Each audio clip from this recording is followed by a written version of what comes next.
நேத்து ஷனக்காக்கு ஏன் அவுட் குடுக்கல அப்படிங்கிற கன்ஃபியூஷன் வந்து நெறைய பேருக்கு வந்து ட்விட்டர் அண்ட் இன்ஸ்டாகிராம், யூடியூப் எல்லா பக்கமும் வந்து போயிட்டு இருக்கு அந்த ஒரு கான்ட்ரோவர்சி. ஸோ அதை வந்து நான் கிளாரிஃபை பண்றேன். ஸோ ஃபர்ஸ்ட் ஐசிசி என்ன ரூல் சொல்லுது அப்படின்னா, ஹர்ஷித் ராணா முதல்ல பாலை வந்து போல் பண்ணார். போல் பண்ண உடனே ஷனக்கா வந்து அந்த பாலை மிஸ் பண்ணி சஞ்சு சாம்சன் வந்து அந்த பாலை பிடிச்சாரு. So first Harshit Rana and Samson appeal பண்ணாங்க. அப்பீல் பண்ண உடனே அம்பையர் வந்து ஹி கேவ் அஸ் அவுட். அதுக்கப்புறம் தான் நீங்கள் நோட் பண்ணி பார்த்தீங்கன்னா சாம்சன் வந்து பாலை ஸ்டெம்பில் வந்து அடிச்சிருப்பார். ஸோ இதனால் வந்து நிறைய பேருக்கு டவுட் வந்தது. ஸோ அவர் அவுட் கொடுத்துறாங்களே ஏன் ஷனக்கா வாக் அவுட் பண்ணல அப்படின்னு. அது மட்டும் இல்லாமல் சஞ்சு சாம்சன் ஸ்டெம்ப் அடிச்சாரு ஏன் வாக் அவுட் பண்ணல அப்படிங்கிற ஒரு, ஏன் அவுட் கொடுக்கல அப்படிங்கிற ஒரு சந்தேகமும் வந்து வந்துட்டு இருந்துச்சு. ஸோ அதுக்கு ரூல் என்ன சொல்லுது அப்படின்னா, ஃபர்ஸ்ட் என்ன டெசிஷன் ஸ்டாண்ட் ஆகுதோ அதுதான் வந்து ஃபைனலைஸ் ஆகும். ஸோ ஃபர்ஸ்ட் அம்பையர் வந்து அவுட் கொடுத்தாரு. அஃப்கோர்ஸ் நம்ம எல்லாமே பார்த்தோம்.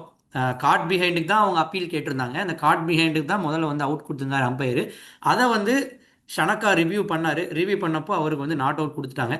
ஸோ ஃபஸ்ட்டு என்ன டெசிஷன் சொல்கிறாங்களோ அந்த டெசிஷன் தான் ஸ்டாண்ட் ஆகும். ஸோ இந்த ஈவெண்ட்டில் என்ன நடந்திருக்கு அப்படின்னா, ஃபர்ஸ்ட் கார்ட் பிஹைண்ட் அப்பீல் கேட்டாங்க. அஃப்கோர்ஸ் அந்த அப்பீல் அவுட் கொடுத்த உடனே தான் சஞ்சு சாம்சன் வந்து பால ஸ்டெம்பில் அடிச்சிருந்தார். ஸோ அதுக்கப்புறம் நடக்கிற ஈவெண்ட்ஸ் எல்லாமே வந்து நலிஃபை ஆகிடும். முதல்ல என்ன நடக்குதோ அந்த decision would stand. So first என்ன நடந்தது, கார்ட் பிஹைண்டு அம்பையர் அவுட் கொடுத்தாங்க. ஷனக்கா ரிவ்யூ பண்ணார், அதை நாட் அவுட் கொடுத்தாங்க. ஸோ அதுதான் வந்து ஃபைனல் டெசிஷனாக ஸ்டாண்ட் ஆகும். இதுதான் ஐசிசி ரூலுமே சொல்லுது. இந்த ரூலை பற்றி உங்களோட ஒப்பீனியன் என்னன்னு கமெண்ட்ஸில் சொல்லுங்கள். அண்ட் புதுசாக வந்தீங்கன்னா சப்ஸ்கிரைப் பண்ணிக்கோங்க. தேங்க்யூ.